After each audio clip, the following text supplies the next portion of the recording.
Hey friends, welcome back to our chapter reading. Today we are continuing with The Legend of Diamond Lil, and this is written by Doreen Cronin and illustrated by Kevin Cornell. So we are jumping in today at chapter 5, Old Dog, Old Tricks. Diamond Lil, the words bounced around inside my brain. It was beginning to give me a headache when Poppy and Sweetie came by. They're a little odd to begin with, but they were even stranger than usual today. This morning was the first time the chickens had understayed their welcome. I usually have to shove them out of my doghouse to get some peace. Don't get me wrong, they're like family, which is exactly why I can't spend all my time with them. Poppy had a large rock on her head. She stepped in front of me. "Nice hat," I said. "I'm working on my posture," she announced. She began pacing back and forth. "Since when do you care about your posture?" I asked. "Good posture conveys power and confidence," said Sweetie. There she is, walking around with a rock on her head.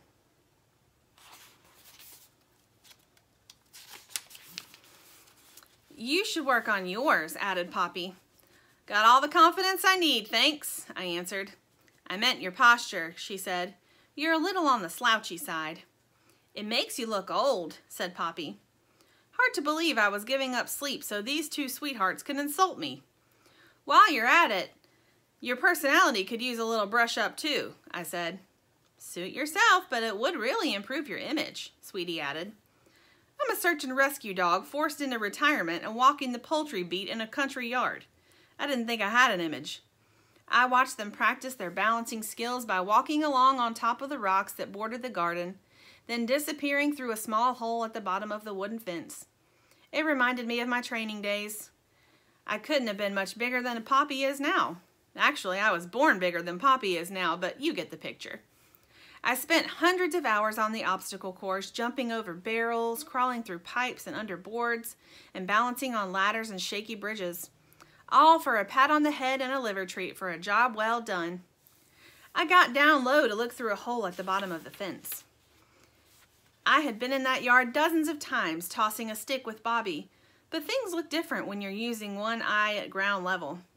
Then I saw her. She was the shiniest mutt I'd ever laid eyes on.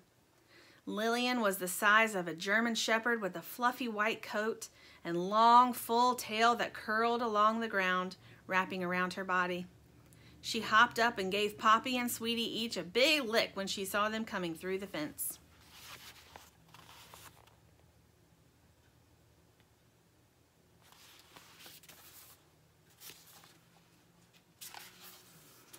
I had licked Poppy exactly one time when she fell into my food bowl. The sound of tires on gravel grabbed my attention. Someone was pulling into the driveway. By the time the car door slammed a few seconds later, Lillian was out of sight and the chicks were on their way home. I wasn't sure what Lillian had to do with baby powder and blindfolds, but I knew one thing for sure. There's only one way a big, white, shiny mutt stays off my radar for a week. On purpose. Chapter 6, Things That Go Bump in the Night. I started my patrol as usual that night, shortly after the sun went down.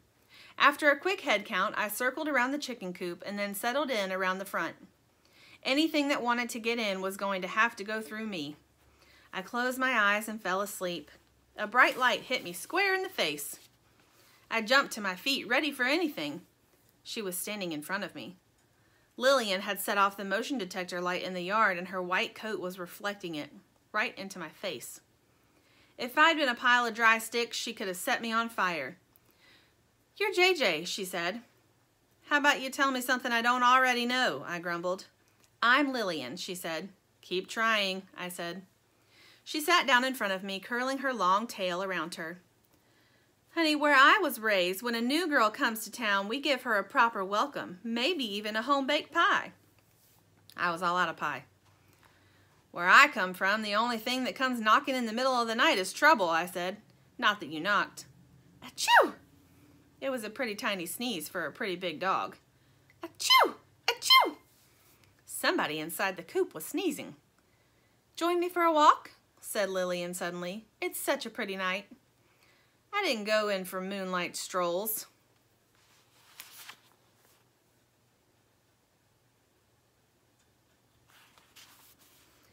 Nights around here are for rats and possums, I said. Honey, I'm no possum, she answered. I'm a Samoyed, a purebred. I come from a long line of Arctic guard dogs. It wasn't a question, so I didn't answer it. Why don't you show me around, she asked. Why don't you come back in the morning, I answered. There's no starlight in the morning, darling.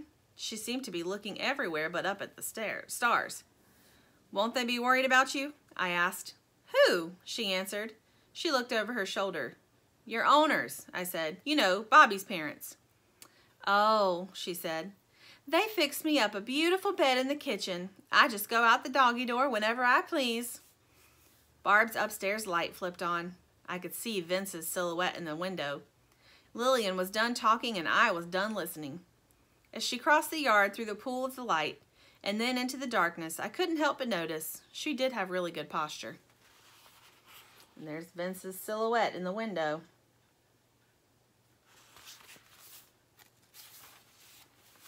Chapter 7, Night Creatures. Moosh stuck her head through the door first thing in the morning. I heard you had a visitor last night. I didn't have to look to know that she wasn't alone. Visitors bring cookies and small talk, I said. She was more like an intruder. She's lovely. What are you talking about? Asked Moosh. She's fidgety, I said. And she's wandering around in the middle of the night when she's got a perfectly warm dog bed inside. Doesn't make any sense. You're so suspicious, said Sugar. You could stand to be a little more suspicious yourself, Sugar, I said. In case you've forgotten, the last time you made a new friend, you got us all kidnapped by Vince the Funnel. He has a point, said Dirt. Let it go, said Sugar. What are you doing over there anyway? I asked. Telling stories, answered Poppy. Now I understood. Lillian must have heard about some of my search and rescue adventures from the chicks. She must have been a little shy to come around during the day. Poor kid was starstruck. I'd seen it before. If she wants to know anything about me, I chuckled, she could have just asked. We're not telling her your stories, JJ, said Moosh, cocking her head the way chickens do when they think you might have just embarrassed yourself. We're telling her our stories, said Poppy. You have stories? I asked. Everyone has a story, JJ, Moosh answered. I wanted to say something else, but I felt like a jerk. I heard them leave. They were short, one set of feet. She's the new kid in town, said Sugar. You should know how that feels. I didn't turn around. If you've never heard the sound of a tiny chicken's disappointed footsteps crunching through 1,000 freshly fallen leaves scattered across a country yard while the light of the morning sun creeps its way across the sky, well, I hope you never do, pal.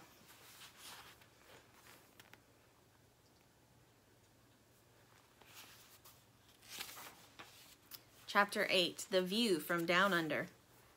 Sitting alone in my doghouse with no one but myself for company wasn't nearly as much fun as I thought it was going to be. Don't get me wrong, I'm an interesting guy, but I'd heard all my own stories. I got to thinking about the first time I met Sugar and how much she had annoyed me.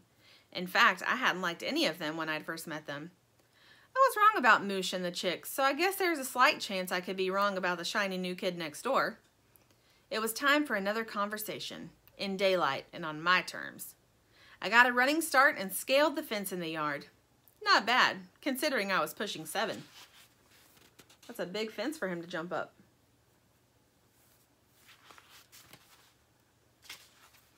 I walked up to the old doghouse and cleared my throat. Lillian? No answer. The doghouse was empty. No Lillian, no water bowl, no squeaky toy. It doesn't take a search and rescue dog to follow a trail of baby powder any more than it takes a firefighter to put out a match. The scent got stronger as I got closer to the house and led directly underneath it. I don't reckon you brought pie, she asked sweetly. Again with the pie. What are you doing under there? I asked. It's cooler under here, replied Lillian. Cool in the house too, I answered. I like fresh air, she said. Crawling under a house to get fresh air is a little like digging a hole to get some sun, I said. You sure got a funny way of apologizing, honey, she said.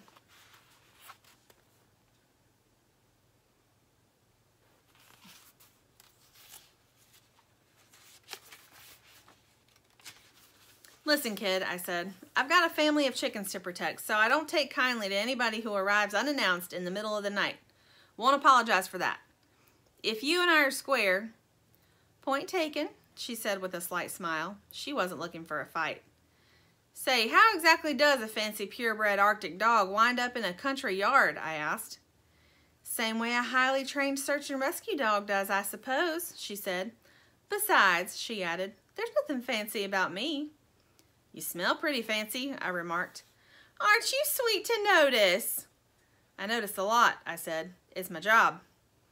I was still crouching down under the house, and my legs were ready to give out. Listen, honey, she said softly. Seems like you and me got off on the wrong foot. How about you give a girl a second chance? I suppose Well, I do declare, look what the breeze blew in, Lillian interrupted. I swear we got June bugs back home bigger than you, little boo. Sugar's face lit up. We're about to have story time, said Dirt. Why don't you stay? Asked Moosh. There was nothing much to do next door but chase squirrels. Squirrels are pretty fast. So I sat back down. Sugar smiled.